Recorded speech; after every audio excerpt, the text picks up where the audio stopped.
के साथ आपका ब्रेकअप क्यों हुआ? ब्रेकअप कहाँ होगा, प्यार ही कब था जब ब्रेकअप होगा। आपका कोई रिश्ता नहीं था? मेरा रिश्ता एक एज ए एक्टर था, एज ए दोस्त था, एज ए फ्रेंड था। अब कोई सपना पाल के रख ले कि हाँ मैं इनकी बीवी बनूंगी तो उसकी अपनी गलती, उसमें मेरी गलती कहाँ से है। मैं ऑलरेडी शादीशुदा 2006 से था। यही तो कोई और मैं भी कहता है। मैं शादी इंडस्ट्री में आया 2010 में।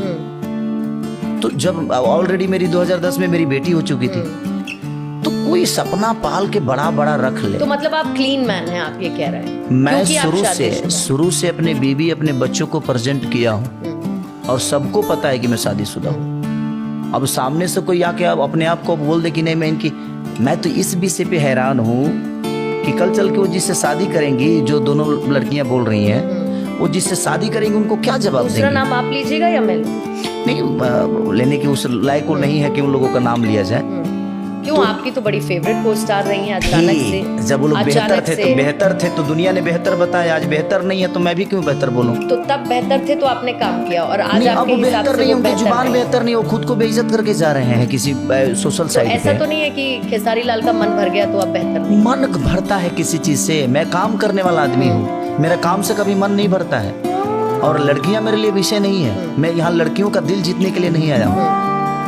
जब मैं बिगड़ना था तब पापा ने मेरी शादी कर दी और मेरे पास बहुत प्यारी वाइफ है और बहुत खूबसूरत है वो, और दुनिया की सबसे बड़ी खूबसूरत इंसान है वो। तो मेरे लिए वही हीरोइन है, वही मेरी जीवन है और मेरे बच्चे मेरे जीवन है।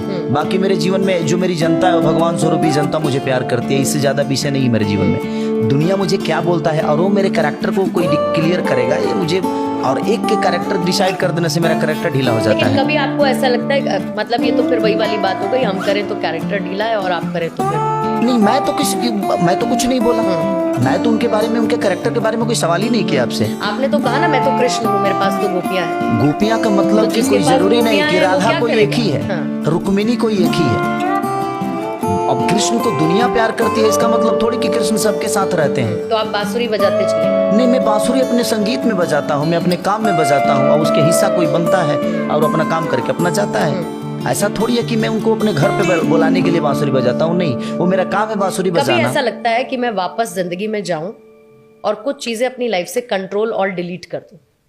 किस कभी जिंदगी हुई में? ही नहीं। आपकी अपनी जिंदगी में आप वापस जाएं समय में और कुछ चीजें आप अपनी जिंदगी से माइनस कर दें, ऐसा कभी लगता है आपको? कुछ जिंदगी में कुछ गलत किया ही नहीं, कुछ गलत किया ही नहीं तो डिलीट करने का, मेरे जीवन में डिलीट करने का कोई आपको कोई रिग्रेट नहीं, कोई पछतावा नहीं? किसी नहीं पछतावा, गलती करूंगा तब ना पछतावा होगा, गलती करूंगा तब ना पछतावा होगा।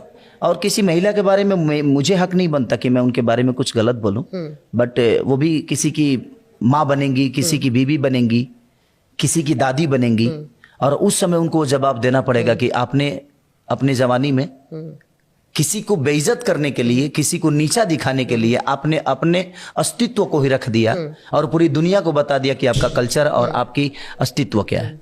चलिए, लोग आपके बारे में कहते थे कि आप बहुत ब्लंट हैं, लेकिन अच्छा लगा कि इस ब्लंटनेस में आपने हर एक बात, हर एक सवाल का जवाब बहुत ही संयम के साथ दिया है। लेकिन जल्दी से जाते जाते आपका कोई मन पसंदीदा गाना हो जो मैं चाहूंगी कि हल्का सा आप गुनगुना दे। सबका डर से हुए हैं फरार, अब छपड़ा लौट के न जाएंगे, नून रोटी खाएंगे, जिंदगी संग ही बिताएंगे। ठीक है? ठीक है। चलिए, thank you so much. Thank you. और इस बातचीत के लिए thank you so much. Thank you.